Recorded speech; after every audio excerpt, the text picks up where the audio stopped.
역설이라는 말을 자주 듣습니다. 정확한 개념을 말씀드리자면 그리 쉽지는 않습니다만 표면적으로는 모순 같아 보이지만 그 속에 깊고 강한 진실을 담고 있는 말, 그렇게 정의를 한번 내려봅니다. 영어로는 파라독스라고 하는데 파라라는 말은 뭐뭐를 넘어서란 뜻이고 독스란 말은 통념 혹은 일반적인 의견을 말합니다. 그래서 파라독스라고 하면 당연하다고 믿고 있는 상식이나 통념이 있는데 그것을 넘어서 있는 어떤 것을 보게 한다. 그런 의미가 있는 거죠. 모순과 역설이 비슷한 것 같지만 그런 점에서 분명히 다른 개념이 됩니다. 모순이라는 것은 아시다시피 앞뒤가 맞지 않아서 이게 동시에 성립될 수 없는 경우를 말하죠. 원래 모순이라는 것이 창모자의 방패순, 그러니까 창과 방패를 말하는 것인데 여기에 어떤 것도 뚫을 수 있는 창이 있습니다. 여기는 어떤 것도 막을 수 있는 방패가 있습니다. 그런 얘기예요. 그러면 두 개가 충돌하면 누가 이길까요? 그러면 답이 없죠. 그런 게 모순입니다. 둘 다 동시에 공존할 수 없는 거, 이게 모순이죠. 역설은 다릅니다. 공존할 수 없는 것 같은데 공존하고 있는 것을 말해요.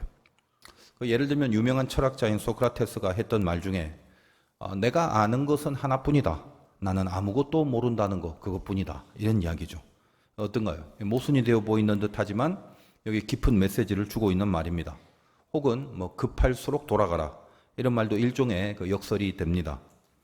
자, 오늘 이 역설의 개념 자체에 대해서 깊이 묵상하려는 목적은 없습니다. 다만 기독교인의 삶이라는 것이 다분히 역설적이기 때문에 철학이나 여타의 학문에서 논해지는 그 역설의 의미를 우리가 조금은 이해를 하고 나서 그 다음에 이제 메시지를 붙들 수 있으면 더 분명해질 수 있기 때문에 조금만 더 설명을 드립니다. 고대 그리스 철학자 중에 제논이라는 사람이 있었는데 철학사에서는 이 제논의 역설이라는 파트가 아주 유명합니다. 그가 아킬레스와 거북이의 달리기라는 이야기를 통해서 역설이라는 것을 이슈화했는데 아킬레스는 이제 전사죠. 달리기 참 잘합니다. 둘이 이제 달리기 시합을 합니다. 근데 거북이보다는 한 10배는 빠르기 때문에 100m 달리기를 예를 들어 하는데 거북이가 느리니까 거북이를 아킬레스보다 어느 정도 앞에서 출발을 시킵니다. 누가 이겼을까요? 당연히 아킬레스겠죠. 근데 이 제논은 역설적인 논리를 펼칩니다. 어떻게 이야기를 하냐면 아킬레스가 거북이가 원래 앞에서부터 시작했으니까 그 앞에 있는 거북이를 쫓아서 갔을 때 조금이라도 거북이는 앞으로 나갔을 것이다. 그러면 다시 그 앞에 나간 거북이가 있는 곳까지 달려갔으면 그때 거북이는 조금이라도 또 앞에 나가 있을 것이다. 그걸 잡으려고 또 가면 역시 조금은 또 나가 있을 것이다. 그런 식으로 해서 결국은 아킬레스는 거북이를 이기지 못한다.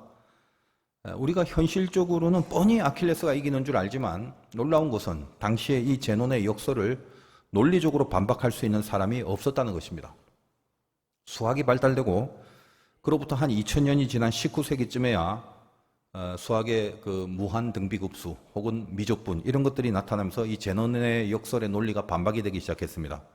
수학을 이제 조금 아시는 분은 어떤 개념인지 이해가 약간 되실 수 있습니다만 일단 모르셔도 좋습니다. 조금 얘기를 하자면 무한이라는 게 쪼개지는 것도 아무리 무한으로 쪼개져도 그것은 유한의 수로 귀결된다. 미적분이라는 게 이제 그런 거거든요. 그래서 이 미적분이라는 것은 쪼개고 무한하게 쪼개도 결국은 유한한 값에 수렴할 수 있다는 개념입니다. 그래서 이 미적분을 사용하면 거북이가 얼마 정도의 거리를 앞서서 출발했는지 그게 결정되고만 있으면 그걸 기준으로 해서 계산을 하면 이 아킬레스가 거북이를 따라잡는 순간 그 추월하는 그 순간이 수적으로 계산되어 나온다라는 거죠. 예를 들면 100m를 앞서서 시작했다면 미적분을 사용해서 계산하면 9분의 100초가 지나는 그 순간 추월하게 된다는 계산이 나옵니다. 방금 말씀드린 이 부분은 모르셔도 괜찮습니다. 단지 이제 중요한 게 뭐냐. 이 논리가 맞냐 틀리냐가 아니라 이러한 역설을 주장했던 제논이라는 사람의 의도가 중요해요. 당시 제논이라는 사람의 스승은 파르메니데스라는 사람이었는데 고대 철학자들 중에서 우리가 눈으로 보는 것에 속지 마라. 눈으로 보이는 것이 가짜일 수 있다라는 주장을 했습니다.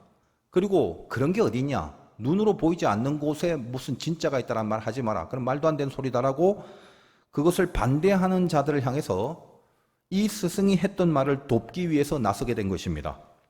눈에 보이는 감각의 세계만이 실체가 아니다라는 생각을 인류 최초로 했던 철학자가 바로 이 파르메니데스였습니다. 그래서 그것을 뒷받침해 주기 위해서 제자인 이 제논은 그 아킬레스와 거북이 이야기를 통해서 눈으로 보여지는 것만이 다가 아니다라는 그 논리를 펼치려고 만들어진 그런 이야기가 됩니다.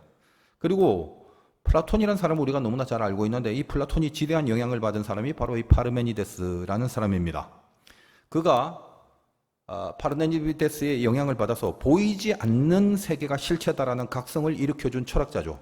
플라톤은. 그래서 그의 그 이데아레라는 이론은 지금 우리 기독교 철학의 뿌리가 되어 있습니다. 예수 믿는 우리들, 하나님을 믿는 우리들도 실은 우리 눈에 보이지 않는 저 실체의 세계를 지향하고 거기에 본질이 있다라고 믿고 있지 않습니까? 그래서 제 개인적인 의견입니다만 우리 기독교는 철학사적으로는 플라톤의 편이 돼야 되고 그리고 그 플라톤의 뿌리가 되어준 파르메니데스의 편이 돼야 돼요. 그리고 그를 도와주었던 제자인 제논의 편이 되어줘야 하고 그가 주장했던 파라독스의 가치, 이 의미가 어디에 있는지 그것을 인정해 줘야 한다라는 논리가 성립이 됩니다. 이 역설이라는 것을 제가 좀 개념적으로 설명을 해드렸습니다만 이것저것 다 빼고서라도 기독교 신앙의 삶이라는 것은 그냥 역설 자체라고 보시면 됩니다. 오늘 본문은 저번 시간에 말씀드렸던 사도행전 전체의 기본 그 구도를 이루는 단계 중에 설교에 해당하는 부분입니다. 말씀드렸다시피 증인된 삶이 어떤 패턴으로 전개되는가라는 것이 사도행전 기록의 구도라고 그랬죠. 표적이 나오고 그 다음에 그 표적을 기반으로 설교가 나오고 그 설교를 듣고 나서 교회의 반응이 나온다라고 말씀을 드렸습니다. 그래서 우리 저번 시간에는 사도들의 표적들이 일어나는 장면이었지 않습니까? 많은 표적이 일어나는 바람에 사도들의 그림자라도 덮이길 바라는 마음으로 많은 사람들에게 치유가 일어난 사건이 있었습니다. 오늘은 그 모습을 방해하고 억누르려는 유대 종교 지도자들의 그 억압 그리고 감금 이런 것들이 있었지만 그 표적 이후에 담대하게 설교하는 말씀을 증언하는 그런 내용이 됩니다. 그리고 이제 그 다음에는 설교 다음에 교회의 반응이 나온다고 그랬죠. 그래서 6장으로 넘어갈 때 드디어 7집사를 세우는 이 교회의 반응으로 사건이 연결이 됩니다. 오늘 이제 17절에서 20절의 말씀을 잠깐만 다시 한번 보도록 하겠습니다. 대제사장과 그와 함께 있는 사람 즉 사두개인의 당파가 다 마음에 시기가 가득하여 일어나서 사도들을 잡아다가 옥에 가두었더니 옥에 가두었습니다. 주의 사자가 밤에 옥문을 열어서 끌어내어 이르러 가서 성전에 서서 이 생명의 말씀을 다 백성에게 말하라라고 기록되어 있습니다. 사람들이 누구나 그렇죠. 환경이 열악해지면 어떤 일을 하고 싶어도 거기는 제약이 따르게 됩니다. 그런데 오늘 일어난 사건을 통해서 예수 믿는 사람들에게는 환경이라는 것이 절대적으로 제약이 될 수 없다라는 것을 말해줍니다. 그 18절에 다시 보면 자바닥에 옥에 가두었다라고 하죠. 가두었다라는 표현을 씁니다. 가둔다는 말이 뭐예요? 제약이 따릅니다. 아무것도 할 수 없죠. 근데 19절에 보면 주의 사자가 그 제약이 되는 문을 열어줍니다. 그러니까 모든 환경이 주는 제약이라는 게 방해가 될 수 없다라는 것을 알려주려는 사건이더라는 것입니다. 갇혀 있는데 가장 자유롭다. 감옥이라는 제약이 있었는데 감히 아무도 함부로 말할 수 없는 증언을 오히려 감옥에 갇힌 자들이 훨씬 담대하게 거리낌 없이 가장 자유롭게 말하고 있더라라는 말입니다. 갇혔는데 자유롭더라. 이게 역설이죠. 이 사도행전에는 특별히 많은 기적들이 현상적으로 사건으로 드러나고 나타납니다. 우리가 이 기적에 대한 우리들의 신앙의 고백과 그 믿음의 내용을 좀 정리할 필요가 있는데 표적이 많이 드러나고 있지 않습니까? 그래서 우리가 이런 하나님의 말씀과 특별히 표적과 기적의 사건을 접할 때마다 뭔가 이런 내용들이 절절하게 나하고 상관이 있다라는 의식을 해야 하는데 여러분의 마음이 어떤가요? 예를 들면 우리가 이 말씀 속에 한번 들어가서 내 자신을 한번 적용시켜 보자는 거예요. 혹시 신앙을 지키려고 하다가 감옥에 들어갔다고 칩시다. 뭐 요즘 그러진 않습니다만 어쨌든 이 사건을 기준으로 나를 한번 적용시켜 보자는 거예요. 신앙 지키려고 믿음 지키려고 하다가 하여간 피파카 박해가 있어서 감옥에 들어갔습니다. 근데 옥문이 열립니다. 옥문이 열려서 아주 그냥 자동으로 집에 걸어가게 만들어 줍니다. 나한테 한번 그런 일이 닥쳤다고 생각해 보자는 거예요. 그런 일이 과연 우리에게 일어날 수 있을까? 성경에 등장하는 수많은 기적의 사건들을 볼 때 그 사건들 내가 어떻게 받아들여야 하는 건가요? 안진뱅이가 날 때부터 안진뱅이가 일어나고 소경이 눈을 뜨게 되고 심지어는 죽은 자도 살립니다. 이런 기적들을 우리가 접하면서 거기에 대응하는 우리들의 태도가 몇 가지 있을 수 있겠죠. 일단 믿는 겁니다. 이런 기적이 나에게도 일어날 줄 믿습니다. 아멘. 이렇게 하면서 믿는 거예요. 혹시 자기가 아프고 병이 걸렸더라도 이 사도행전의 표적을 읽고 나서 이런 기적과 표적처럼 다 치유받고 일어나기를 나는 믿습니다라고 그렇게 고백할 수 있다는 거예요. 당연히 그런 믿음이 우리에겐 필요합니다. 그걸 믿고 또 그 믿음대로 인생에 문제가 생기는 족족 다 그런 기적적인 해결함을 만약에 우리가 받아 누린다면 예수 믿는 것처럼 신나고 즐거운 일이 세상에 어디 있겠어요? 만약 그렇게만 한다면 전도 안 해도 돼요. 오지 말라고 해도 온다 이 말이에요. 뭐 믿으라고 말 안 해도 그냥 허다하게 줄을 서서 몰려들 것 아니겠습니까? 근데 이제 문제가 뭐냐? 정직하게 이야기를 하자는 거예요. 그런 기적이 나한테는 별로 안 일어난다라는 사실입니다. 성경에만 그런 기적이 일어나고 그리고 왠지 나만 빼고 옆 사람한테는 일어나는데 나한테는 왜 그런 기적이 일어나지 않는가라는 의구심이 저 가슴 한켠에 늘 남아 있습니다. 그리고 어디서 나는 그런 일이 안 생기더라라고 하소연을 했다가는 믿음 없는 사람이라고 치부될까 봐 겁이 나서 말도 잘 못하고 있을 뿐이죠. 자, 그러면 또 하나, 나는 왜 안 될까? 나는 왜 맨날 아프기만 하고 문제가 생겨도 해결함이 당장 안 생기고 성경에 보니까 막 기적도 많이 나타나더만 뭔가 나는 사도행전적인 흐름을 못하는 것 같은데 이유가 뭘까? 죄가 많아서인가? 믿음이 없어서인가? 그런 고민을 또 하게 됩니다. 그런 식으로 자기가 못나서 하나님은 옆 사람만 챙겨주고 나는 별로 안 챙겨주는 것 같다라고 그렇게 여기시는 분들도 있을 겁니다. 뭐 있는 게 아니라 꽤 많으시죠. 그런데 거기까지는 좋습니다. 하나님 앞에서 부족한 자기 자신에 대해서 내가 믿음이 없는가 보다라고 하면서 자아 비판을 하는 건 결코 나쁜 게 아닙니다. 근데 이제 그 다음이 중요한 거죠. 그래서 그 부족한 자기 자신을 그럼 어떻게 다시 믿음의 자리로 끌어올릴 것인가? 그걸 생각할 수 있는 거, 그게 중요합니다. 그런데 그렇지 않는다면 심각한 게 뭐냐? 그것과 달리 이상하게 삐뚤어지게 되는 거예요. 자기의 부족함 때문이라고 여기고 그걸 개선하려는 쪽으로 가는 게 아니라 혹시 이거 뭐 하나님도 없고 성경은 가짜고 이런 일들은 전혀 없는데 이거 괜히 만들어낸 이야기가 아닌가? 뭐 나한테는 어떤 일도 안 일어나는 걸 보니 이거 다 가짜 같네. 에라이 관둬라. 그쪽으로 가게 되면 이제 큰일 나는 겁니다. 저도 이제 목회자로서 그리고 성경을 설교하는 사람으로서 여러분들이 이제 말씀을 듣고 좀 힘이 나고 믿음이 마구 샘솟고 그랬으면 참 좋겠습니다. 근데 그 힘이 난다라는 걸 제가 가만히 생각해 보니까 사람이 그렇더라고요. 내가 듣기 좋은 말을 하면 그걸 듣고 힘이 난다라고 여기고 있더라는 것입니다. 힘이 난다라는 게 하나님의 입장에서 보면 썩 모든 게 다 좋은 것만은 아니더라라는 거예요. 여러분 하나님의 말씀이 때로는 질책이 있을 수 있고 때로는 희생하라고 하시기도 하고 그리고 내가 하기 싫은 것을 요구하는 적이 얼마나 많습니까? 우리가 죄인인지라 가만히 보면 내가 듣기 좋은 말보다는 듣기 싫어하는 말들이 더 많은 것이 성경이더라라는 것을 우리는 알고 있습니다. 원수를 패라. 아주 반쯤 죽여놔라. 그러면 이게 듣기도 더 좋고 뭔가 신날 것 같은데 그 원수를 사랑하라고 하시니 이 말씀을 들으면 힘이 쭉 빠집니다. 그래서 여러분이 듣고 힘이 나는 내용의 말씀을 전해야지라는 생각은 제가 이제 목사가 되고 나서부터 아예 시작부터 그런 생각은 버렸어요. 왜냐? 힘이 난다고 해서 그게 바른 메시지가 아니더라는 것입니다. 그러면 뭘 전해야 되나? 힘이 나느냐, 힘이 빠지느냐가 중요한 게 아닙니다. 웃기느냐, 울리느냐도 중요한 게 아닙니다. 제일 중요한 건 진리를 전해야 되는 거죠. 그래서 진리를 잘 전달하겠습니다. 기적을 바라보는 우리의 마음가짐, 성경이 요구하고 하나님이 바라는 게 뭐냐라는 것입니다. 저는 개인적으로 이 성경에 나타나는 모든 기적들을 그대로 믿습니다. 안진뱅이가 일어나고 소경이 눈을 뜨고 심지어 죽은 자도 살리시는 기적을 믿습니다. 오병이어를 믿고 오늘처럼 옥문이 자동으로 열려지는 것도 믿습니다. 그거는 하나님이 이 세상 천지 만물을 무에서 유로 창조하신 분인데 그런 것들이 하나님 앞에는 하등 어려운 일은 아닐 것입니다.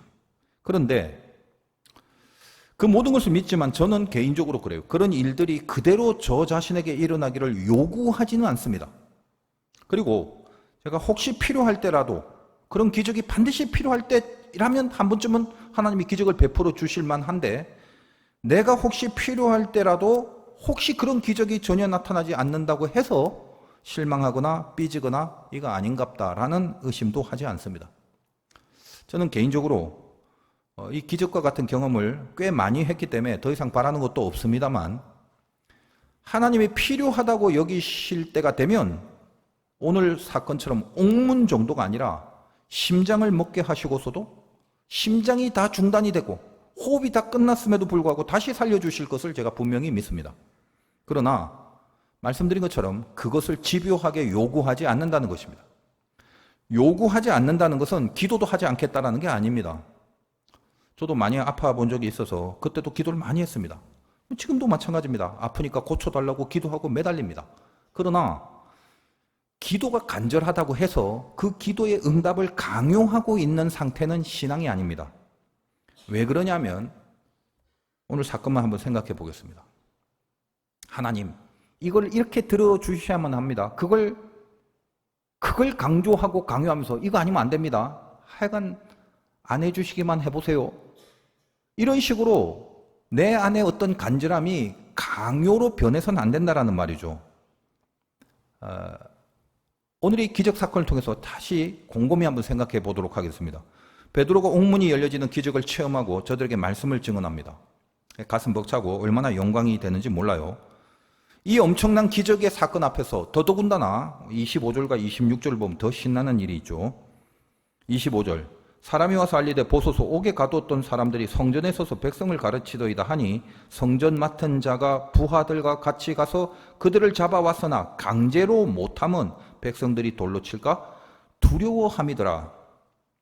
옥에서 풀려나서 백성들에게 복음을 증거하고 있는데 쟤들 봐라, 옥에 있는 자들이 밖에 나가서 복음을 전하네. 안 되겠다, 잡아와라. 성전 맡은 자들은 꽤 센 사람들인데 이들이 가서 강제로 뭘 하려고 했는데 두려워. 왜 두렵습니까? 이 사도들을 인정하고 믿고 있는 자들이 혹시 자기들에게 돌을 던질까 봐 두려워한답니다. 이게 얼마나 신나는 장면이에요. 권세와 파워와 힘이 센 자들이 꼼짝도 못하고 있는 그런 장면 아니겠습니까? 근데 이러한 베드로가 이런 기적을 체험하고 이런 권세를 위임받고 있는 이 베드로가 결국은 조금 제가 극단적으로 말하면 이렇게 기적을 맛봤던 베드로가 분명히 기적을 경험했음에도 불구하고 그리 오래지 않아 십자가에 거꾸로 매달려 죽임을 당합니다. 뿐만 아니라 여러 가지 기적을 체험하고 기적을 베풀었던 거의 모든 사도와 제자들이 요한 빼고는 전부 다 알다시피 12제자가 순교를 당하죠. 사도행전의 이 시기에서 그리 많은 세월이 지나지 않은 시기에 다 죽임을 당합니다. 그러면 어떤 생각을 하셔야 될까요? 그래, 죽을 때 죽더라도 옥문은 열어줘야지. 그렇게 생각하시나요? 그러면 혹시 여러분 같으면 어떤 것이 더 좋을지 제가 객관적으로 문제를 낼 테니까 한번 잘 생각하고 선택을 해보시기 바랍니다. 어떤 경우가 나에겐 가장 좋을까? 오늘의 이 사건을 좀 빗대어서 얘기한다면 1번, 감옥에 가둔 후에 옥문을 열어준다. 오늘의 사건이죠. 난 이게 제일 좋더라. 2번, 아예 처음부터 안 잡히게 잡는 사람들의 눈을 싸그리 안 보이게 해서 감옥 자체에 안 들어간다. 요거 2번. 3번은 제가 아까 순교를 했다고 얘기했는데 나중에 순교를 했지만 죽고 나서 다시 십자가에서 살아나서 걸어 다니게 하신다. 요거 3번. 4번은 뭘로 할까요? 잡혀서 순교를 하기 전에 하나님이 강한 바람 같은 걸 불어서 현장에서 멀리 날아가게 해서 그래서 잡힌 것을 막고 방해하고 하는 모든 세력으로부터 보호해 주신다. 죽음을 아예 피하게 해주신다. 이 정도. 이 네 개 중에 여러분은 뭐가 제일 좋을 것 같아요? 뭐가 제일 신날 것 같습니까?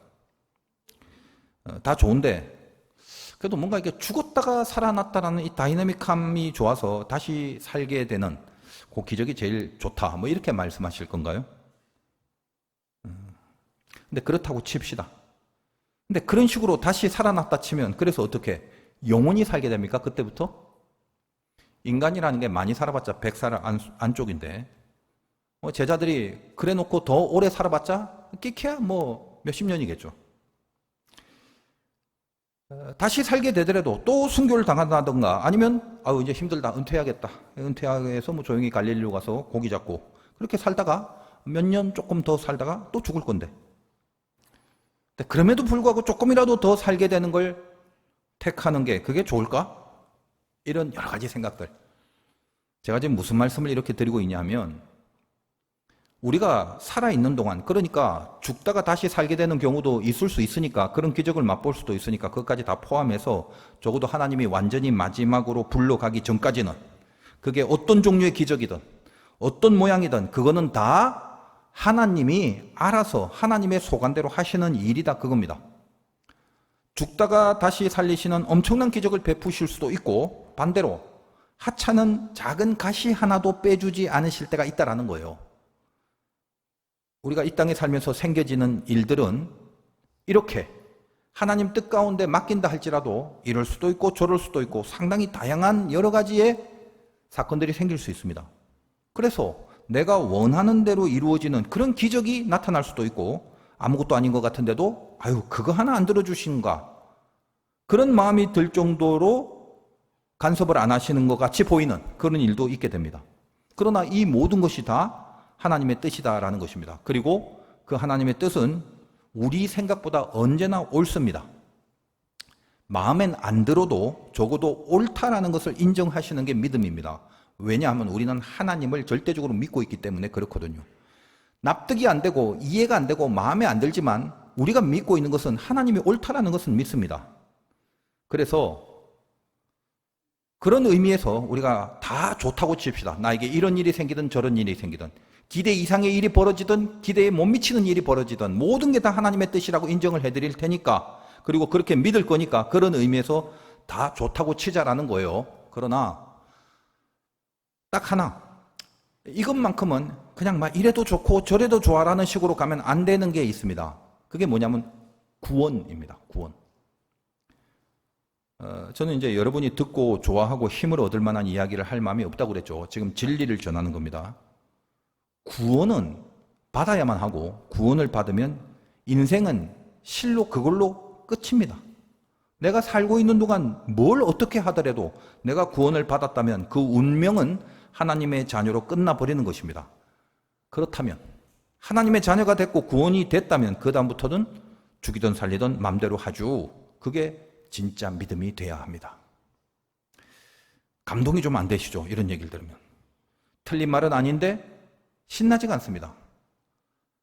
여러분이 죽음 이후에 저 영원한 영계의 경험을 한 번이라도 하셔야 하는데, 그래야 우리가 받은 구원이라는 게 얼마나 절대적인 거고 이것이 다일 수밖에 없다는 걸 실감하셔야 되는데, 그러지 못한 것이 좀 아쉽습니다. 그래서 제가 가끔 그냥 재미있게 저 나름대로 어떤 생각을 하냐면, 하나님이 우리 모두의 믿음을 강하게 하시기 위해서 다들 한 번 정도 이렇게 천국 체험을 뭐 1박 2일이든 2박 3일이든 패키지로 그렇게 한번 해주시면 어떨까? 우리 뭐 성도님도 어디 패키지 여행 무지 많이 가던데 천국도 그런 거 하나 만들어 갖고 한 2박 3일 코스로 한번 갔다 오면 얼마나 좋을까? 그런 생각을 합니다. 근데 그렇게 안 해주시죠. 정말 특별한 케이스 말고는 그런 체험은 안 해주십니다. 왜 그럴까? 그냥 그것도 뭐 재미있게 제가 생각해 보는 겁니다만, 만약에 우리가 1박 2일이라도 천국을 체험했다면 구원받은 자의 신분으로서 마지막 영원히 가야 될 그 세계와 그 경지를 우리가 만약에 체험하고 왔다면 이 땅에서 살고 싶은 마음이 1도 없을 것이기 때문입니다. 그냥 그렇다고 해서 지가 스스로 죽을 수는 없잖아요. 그러니까 아이고 저 천국이 저기가 최고인데, 횡단보도 건널 때 좌우 옆에도 돌아보지 않고 대강 건너버린다든지, 안전벨트도 안 하고 운전을 한다든지, 하여간 이 땅의 미련을 하나도 안 가지게 될 것이기 때문에 하나님은 미리 보여주지 않으신다라는 생각을 합니다. 그럼 이 땅에서 그런 생각하면 안 되나? 안 되죠. 왜냐하면 이 땅은 목적이 있어요. 어떤 목적입니까? 이 땅은 광야인데, 광야는 나그네 인생이죠. 나그네 인생이라는 게, 성경이 말하는 나그네라는 건 노숙하라고 그렇게 붙여진 명칭이 아니라 여기가 종착지가 아니기 때문에 거쳐가는 과정 가운데 만들어낼 것을 만들어라라는 의미에서 나그네라고 하는 것입니다. 우리에게 인생이라는 것, 예수 믿는 순간 분명한 관을 갖고 있어야 됩니다. 여러분이 산다는 것, 인생이라는 것, 그건 그냥 하나의 의미밖에 없어요. 뭡니까? 만들어지라는 거예요. 나를 만들어가는 연단의 시간과 공간, 이것이 인생입니다. 그래서 구원을 받는 것이 전부라는 말이에요. 우리는 구원을 받고 나면 구원 이후에 우리의 운명과 우리의 영원한 세계가 또다시 우리에게 주어지는 것이, 저 영원한 세계로 주어지는 것이 있기 때문에 이 땅에서는 그 세계를 만들어가는 과정이다라는 것입니다. 이것을 언제쯤 믿음으로 절실하게 받아들일 수 있을지, 이거를 분명히 인식하고 있는 사람이라면 이 땅을 살아가는 방법과 태도가 근본에서부터 바뀔 수밖에 없는 거죠. 자기의 모든 것을 다 팔았어도 밭에 보화가 있네라는 걸 깨닫는 순간 그 보화 하나를 사기 위해서 그 외의 모든 것을 다 팔아버립니다. 이것이 하나님을 붙잡고 있는 자의 세계관이 되는 거예요. 구원을 받으면 고로 끝났기 때문에, 하나님 안에서 자녀된 신분으로 이미 그 운명이 결정나고 끝나버렸기 때문에 구원을 받으면 이 땅에서는 옥문이 열려도 좋고 안 열려도 좋은 겁니다. 가시가 빠지면 좋고 안 빠져도 좋은 겁니다. 이 경지를 이해를 하셔야 됩니다. 그렇다면 신자들이 기도하고 그럴 때, 어려움이 있어서 하나님을 의지하고 그럴 때 하나님이 기적처럼 도우시는 일들, 표적을 나타내 보시는 일들, 그런 건 뭐 하려고 하시나요? 피차 피곤한데 구원이 끝이고 구원이 다 결정된 거고 구원이 전부라면 그냥 구원만 주셨으면 뭐 일찍 죽더라도 냅두면 되잖아요. 하나님이 기적을 주시는 건 왜 주십니까? 그러면 기적 자체가 목적이 아니다라는 거예요. 이게 제일 중요한 개념이죠. 하나님이 얼마나 능력이 많으신지를 자랑하려고 기적을 베푸시는 것도 아닙니다. 자, 봐라, 내가 하나님이다, 내 능력을 봐라, 바다가 갈라지게 할 수도 있단다, 봤냐? 그런 게 아니죠. 바다를 가르치는 것은 이스라엘을 애굽에서 탈출시키려는 목적이 있습니다. 그리고 그런 방법 안에 많은 심오한 깊이 있는 메시지를 다 심어 놓으신 거죠. 물을 세례로 상징해서 거룩의 길을 여신다는 의미, 그것을 바다가 갈라지는 기적을 통해서 표현해 주신 것이고, 한번 건너온 바다는 그 뒤에 그 바다가 다시 덮어짐으로써 다시 돌아갈 수 없기 때문에 하나님의 자녀된 자의 그 신분의 확실함과 하나님의 그 변개치 않으심을 보이시기도 하고, 기타 등등 모든 기적의 내용과 방법과 모습들은 하나님이 정하고 심어두신 그 뜻과 메시지와 의도와 계획이 전부 다 그 안에 충실하게 들어가 있는 것입니다. 그래서 기적이 필요한 거죠. 오늘 옥문이 열리는 기적, 이건 어떤가요? 하나님이 베푸신 기적들에 대해서 거기에 심어진 하나님의 모든 뜻을 우리는 솔직히 다 알 수는 없습니다만, 그러나 성경이 어느 정도 소개하고 기록해 주고 있다면 그것을 근거로 이 기적에는 어떤 의미가 있구나 정도는 우리가 캐치할 수가 있습니다. 오늘 옥문을 열어주신 사건도 그런 힌트가 들어있는 구절이 있죠. 왜 옥문이 열리는 기적을 베푸셨나? 하나님은 이 정도로 세다, 이걸 보이려는 것이 아닙니다. 19절과 20절을 보겠습니다. 주의 사자가 밤에 옥문을 열고 끌어내어 이르되, 옥문을 열었습니다. 끌어냈습니다. 왜 끌어냈나? 왜 옥문을 열었나? 20절입니다. 가서 성전에 서서 이 생명의 말씀을 다 백성에게 말하라 하매, 말씀을 전하기 위함입니다. 그러니까 여러분 잘 한번 생각해 보시기 바라요. 감옥에 가두었는데 옥문이 열렸어요. 이게 무슨 말입니까? 도망가라는 거죠. 야, 감옥 생활 힘들잖아. 하나님 여기서 어떻게 삽니까? 그래, 내가 널 도와주겠다. 그리고 옥문을 열어주셨어.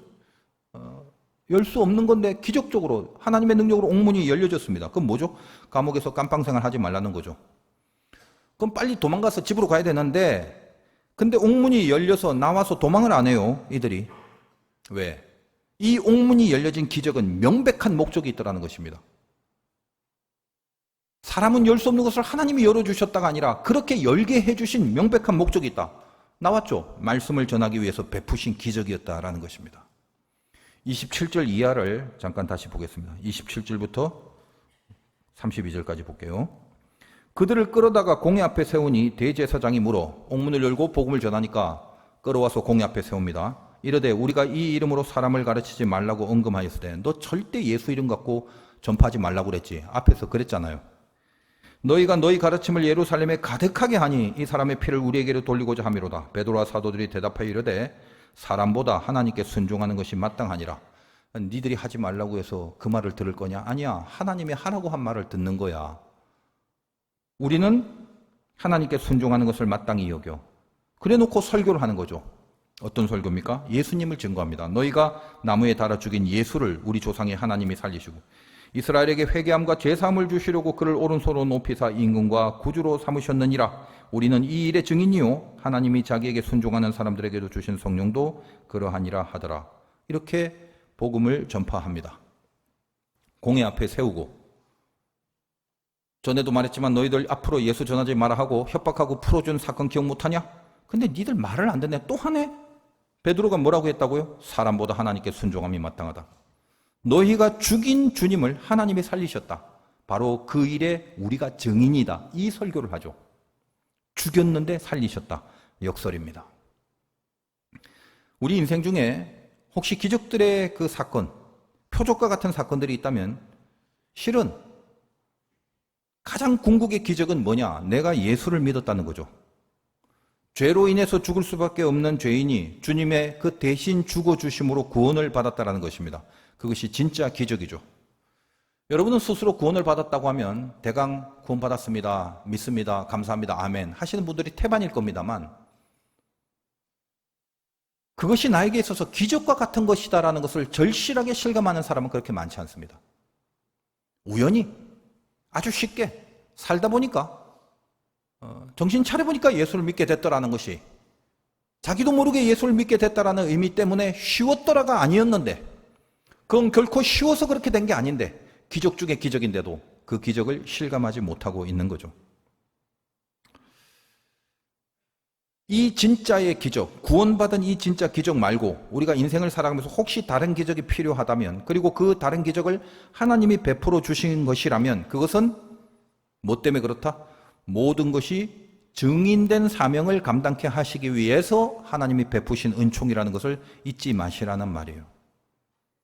어떤 기적적인 일이 벌어졌다고 칩시다. 작든 크든. 즉각적으로 우리가 무슨 생각을 해야 된다고요? 아, 이거는 나 이 정도로 세다라고 하나님이 나에게 놀리키려고 그리고 경배받으려고 주신 것이 아니라 가장 궁극적인 목표가 뭐냐면 내가 증인된 사명을 감당케 하기 위하여 주신 거다. 고로 내가 받은 기적은 하나님이 이 기적을 통해서 나를 만들어 가시고 내가 목적하는 바 하나님의 사명을 이루기 위한 어떤 도움과 힘이 되기 위해서 주신 것이다. 빨리 이 생각을 해내실 수 있어야 된다는 것입니다. 역시 하나님 믿으니까 하나님은 이렇게 해주셔서 할렐루야로 끝나지 마시고 왜 이런 도움이 있을까? 왜 이렇게 살려주셨을까? 왜 이렇게 말도 안 되게 해결해 주셨을까? 기타 등등 여러 가지 것들이 왔을 때 빨리 그렇다면 나는 이제 뭘 어떻게 하고 살아야 될 것인지 어떤 사명을 감당할 것에 다시 한번 집중을 해야 되는지를 진지하게 하나님 앞에서 그 기적 앞에서 생각할 줄 아는 신자의 삶을 살아야 된다는 것입니다. 그러므로 여러분 기적을 좋아하지 말고 사명을 좋아하셔야 되는 거예요. 기적은 사명을 위한 소품일 뿐입니다. 죽다 살아난 기적을 만났다 할지라도 죽다 살아났으면 영원히 사는 게 아니라 또 죽습니다. 아, 근데 왜 살리셨나요? 그 살아난 사건을 통해서 부활을 증언하라고 살리신 겁니다. 그리고 그 살아난 사건을 통해서 아직 다듬어지지 않고 만들어지지 못한 나의 부족한 부분을 채워 하나님 앞에 완성하라고 하는 하나님의 기회라고 여겨셔야 돼요. 어떤 기적이든지 간에 하나님 앞에 사명을 감당할 증인으로서 만들어지는 기회를 하나님이 주셨다라고 생각을 해야 되는 것입니다. 저는 개인적으로 성경이 다 은혜가 됩니다만 오늘 본문도 참 은혜가 됩니다. 저도 사명이 있지 않습니까? 그래서 사명 때문에 살리신다라는 걸 너무 많이 느끼고 체험하고 살아가고 있습니다. 제가 저를 인간적으로 생각하는 어느 경지가 있을 것 아니겠습니까? 인간적으로, 육신적으로, 물리적으로. 그래서 이 정도면 지금 내가 이렇게 될 것 같고 또 이런 모습이 될 것이다. 이렇게 인간적인 진단들을 스스로 하게 되는데 이상합니다. 신비합니다. 그리고 제가 저를 알고 있기 때문에 혼자서 깜짝깜짝 놀라고 있습니다. 제가 생각하는 기준을 넘어서 있는 견딤, 지탱, 극복 이런 것들을 하나님이 허락하십니다. 분명히 넘어져야 되는데 넘어뜨리지 않으십니다. 예수 믿으면서 늘 느끼는 게 그겁니다. 삶이 역설이라는 사실도 동시에 그래서 느끼게 됩니다. 저나 여러분이나 기적 좋아하는 거 말리지 않겠습니다. 그것이 하나님께로부터 오는 기적이라면 경험할수록 나쁠 리가 있겠습니까? 여러분이 정말 하나님께로부터 오는 그 기적을 많이 누리고 싶다면 비결이 있다는 거예요. 뭡니까? 사명 갖고 뛰시기 바라요. 주님의 증인된 인생을 살려고 힘을 쓰시기 바랍니다. 그쪽으로. 그 진심이 있을 때는 기적이 도처에서 생겨질 것입니다. 그렇게 되면 기적을 위한 사명에서 점점 사명이 중요한, 사명을 위한 기적으로 그 중심이 바뀌어지게 됩니다. 사명이 강력해지면 그 사명이 중앙에 서 있고 그 사명을 위한 기적이다라는 개념이 분명히 잡혀지면 그때부터는 내 몸에 가시가 있어도 그것을 빼주지 않으셔도 그 가시가 박혀있는 채로 기적이 되는 역사를 만나게 될 것입니다. 신자는 거룩한 백성 아니겠습니까? 성도죠. 거룩은 구별이라고 했습니다. 무엇과의 구별이냐? 세상과의 구별이에요. 근데 그 구별을, 세상과의 구별을 세상 안에서 해내라고 부름을 받았습니다. 세상 안에 있는데 세상을 넘어서서 구별되게 살아야 됩니다. 그게 역설입니다. 오늘 본문의 사도들 뿐만 아니라 예수 믿는 우리들이 살아내야 될 대표적인 역설이 3가지 정도 있습니다. 오늘 옥문이 열리는 사건 중에도 이런 메시지들이 드리워져 있는데, 첫째는 죽어야 산다라는 역설이에요. 예수 믿는 자의 삶은 역설이 현장입니다. 그 역설의 대표적인 내용 중에 첫 번째가 바로 이겁니다. 죽어야 산다라는 역설. 세상은 어떤가요? 내가 살기 위해서 남을 죽여야 되죠. 근데 우리는 이 동일한 세상을 살지만 요구받고 있는 게 뭐냐면 내가 죽어서 남을 살리라고 하십니다. 그것은 예수의 인생입니다. 여러분이 예수를 믿고 구원을 받았다면 내 안에 있는 영적인 유전자가 완전히 바뀌게 되는데, 그 바뀐 것에 대한 단적인 예로 기쁨을 생각해 보십시오. 여러분의 기쁨의 이유가 바뀝니다. 진짜 믿음을 가진 구원받은 자녀들은 남을 죽이거나 남을 밟아서 내가 높아지거나 내가 잘될 때 결코 그때 기쁨이 생기지 않습니다. 오히려 그러면 찝찝합니다. 불쾌해집니다. 그렇다면 구원받은 자의 기쁨은 뭐냐? 구원받은 자의 기쁨은 어디에 있는가? 다른 거 없어요. 내 안에 예수가 강력하게 느껴지는 거, 그때가 기쁨을 느낄 때입니다. 여러분이 그런 경험이 없다면 아직 덜 믿으시는 거예요. 믿는 자의 진짜 기쁨이 뭐냐? 내 안에 있는 예수를 강력하게 느낄 때. 그럼 언제 예수가 강력해집니까? 내가 죽을 때입니다. 그때밖에 없어요. 내가 죽어야 내 안에 예수가 강력해지는 겁니다. 구원받은 자들은 성경이 말하길 이제는 내가 사는 게 아니라고 고백한 자들이에요. 이제는 내가 사는 게 아니라 내 안에 예수가 사는 것이다. 그 예수가 강력하게 드러나고 강력하게 느껴질 때 저 깊은 곳에서 진짜 성도만이 느끼는 기쁨을 느끼실 수 있는 것입니다. 그 기쁨을 경험한 자가 하나님의 자녀들이에요. 우리 삶의 역설의 모습 중에 두 번째는 약할 때 강함되는 역설입니다. 세상의 강함이라는 건 돈이 있어야 돼요. 건강해야 돼요. 권세가 있어야 돼요. 근데 예를 들면 사도 바울은 육신의 약함이 있었습니다. 그것뿐인가요? 환경이나 관계들이 예수 믿기 전에는 좋았는데 예수 믿고 나서 그것들이 전부 다 무너집니다. 유대인들에게는 너 왜 우리 배신해? 왜 예수 믿어? 유대인들에게 배척당하고, 또 이쪽 편에 갔더니 예수님의 사도들에게는 너 예수님 살아생전 따라온 제자 아니잖아. 그래서 대우받지 못합니다. 그런 사도예요. 그리고 몸에 가시가 있어서 가시 빼달라고 기도를 해도 빼주지 않습니다. 그래서 어떻게 해요? 사역을 못 해먹겠다가 아니라 진짜 힘을 발견한 거죠. 약할 때 강함을 그때 발견하게 됩니다. 가시를 빼주면 좋았겠는데 가시가 있어도 방해받지 않을 위력이 나오고 있다는 걸 보게 돼요. 이건 내 힘이 아니네. 고로. 가시가 있는데도 힘이 나오네? 이건 내 힘이 아니잖아. 내 힘이 아니라는 걸 부인하지 못합니다. 그래서 하나님을 언제나 붙들게 됩니다. 혹시 아프신 분들 있죠? 감기 정도가 아니라 오랫동안 시달리는 분들, 혹은 불치의 병들이 있을 수 있죠. 제 경험상도 그렇습니다만 그럴 때 자꾸만 점점 더 하나님만 의지하게 되더라고요. 복임을 아셔야 됩니다. 내가 약할 때 하나님은 더 강해집니다. 내가 약할 때 하나님만 붙들 수밖에 없기 때문에 그렇습니다. 하나님은 당신을 붙잡는 자를 외면치 않으십니다. 이 역설의 힘으로 우리는 살아가고 있습니다. 약할 때 강함되는 인생이에요. 그리고 세 번째는 가난하지만 부하게 사는 역설입니다. 세상의 부유함은 무조건 소유입니다. 많이 갖고 있는 거. 그걸로 부를 평가합니다. 예수 믿는 자들의 부유함은 소유가 아니라 나눔입니다. 부자가 뭔가요? 나누어 줄 게 많은 자를 말합니다. 자기가 아무리 많이 갖고 있어서 나누어지는 게 0이라면 그 사람은 가난한 사람이지 결코 부자가 아니죠. 고린도후서 6장 9절 이하에 이런 말이 있습니다. 무명한 자 같으나, 이름이 없는 자 같은, 유명한 자요, 이름이 있는 자요. 죽은 자 같으나 보라 우리가 살아있고 징계를 받는 자 같으나 죽임을 당하지 아니하고 근심하는 자 같으나 항상 기뻐하고 가난한 자 같으나 많은 사람을 부욕해 하고 아무것도 없는 자 같으나 모든 것을 가진 자로다. 이게 역설이에요. 이것이 세상 속에서 우리가 살아내는 방법이며 예수 믿는 자가 믿음으로 발휘할 수 있는 위력의 모습이 이거더라라는 것입니다. 없어도 나눌 것부터 생각하는 것. 내 소유에 집중하거나 집착하지 않고 나누어 주는 것을 더 먼저 생각할 수 있는 것. 그것이 가난하지만 부유한 자의 삶이지 않습니까? 여러분이 가진 게 뭐예요? 아무것도 없어도 하나는 갖고 있잖아요. 하나님. 여러분이 하나님을 소유하고 있는데 뭐가 더 이상 부족한 게 있겠습니까?